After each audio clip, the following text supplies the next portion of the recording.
Kumusta mga katupa? Welcome back sa ating panibagong video at sa video na to, nabasa nyo naman sa title at bibigyan ko kayo ng 3 strumming patterns for beginners para dun sa mga nagtatanong kung ano yung mga pwedeng strumming patterns na pwedeng gamitin as a...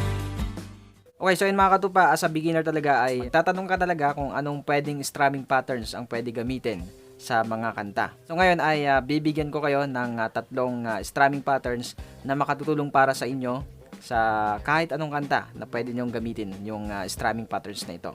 Okay, wag na natin patagalin pa. Unang-una, meron tayong down, up, up, down, up, up, down, down, up. Okay? Bagalan pa natin. Down, up, up, down, up, up, down, down, up. So ngayon, i-apply natin ng my chords kung ano yung kanyang magiging tunog. Siyempre, yung gagamitin natin dito ay yung basic chords lang. Just the G, C, and D. Okay? Yan lang yung gagamitin natin para sa pag-apply natin ng strumming pattern. Okay? Sabayin nyo ako. 3, 2, 1. Down, up, up, down, up, up, down, down, up. Okay, so yung down, up dun sa pinakadulo, ayun yung gagawin mo para mag-switch sa another chord. Pinakabuelo natin yon. Okay? Halimbawa, lilipat tayo ng C. Ganito. Down, up, up, down, up, up, down, down, up. Tapos, nakaangat na yung aking daliri dito. Then, lipat na ng another chord which is the C major or C add 9. Down. Tapos, continue mo lang yung ginawa mo sa G, yung pinakaunang part. Down, down, up, up, down, down, up. Tapos, angat. Lipat na sa G, sa D. Down, up, up, down, up, up, down, down, up. Then, hanggang sa pabilis ng pabilis yung pag-strumming mo dyan. Okay?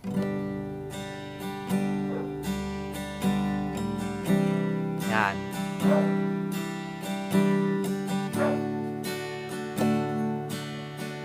Okay, so simulan mo lang sa mabagal. Then, kung kaya mo na sa mabilis, edi bilisan mo. Okay? So, bakit ito yung unang binigay ko na strumming pattern sa inyo?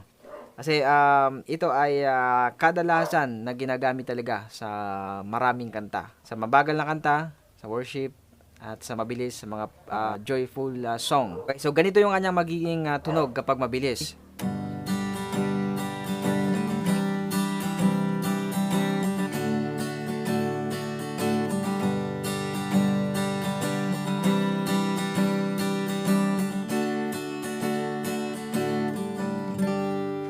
Okay? Pangalawang strumming pattern, halos kaparehas lang din ito pero may kaunting nagbago lang dito. Ganito 'yon. Down, up, down, up, down, up, down, up, down, down, up. Mas bagalan pa natin. Down, up, down, up, down, up, down, up, down, down, up. Okay? So, kung hindi nyo nakuha, ulitin nyo lang yung video na to, itap nyo lang backward para makuha nyo. So, ngayon, i-apply natin with chords. Ganun pa rin yung chords natin. Okay, sa G.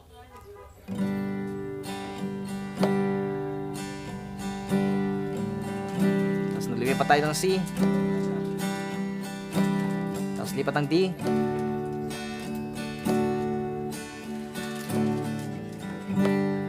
Okay?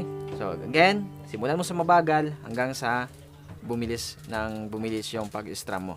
Ganito siya kapag mabilis.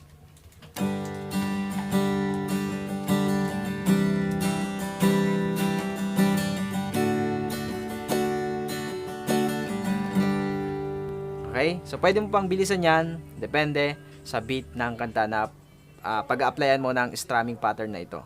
At last na strumming pattern, which is ito ay napaka-common din at madalas natin na ginagamit. Ito yung down, down, up, up, down, down, down, up. Okay? Ulitin ko, mas mabagal. Down, down, up, up, down, down, down, up. Okay, i-apply natin ng my chords. Mabagal muna. Lipat.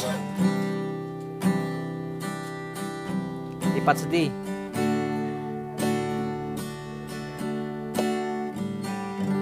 Okay? Ngayon, And ito naman siya kapag mabilis.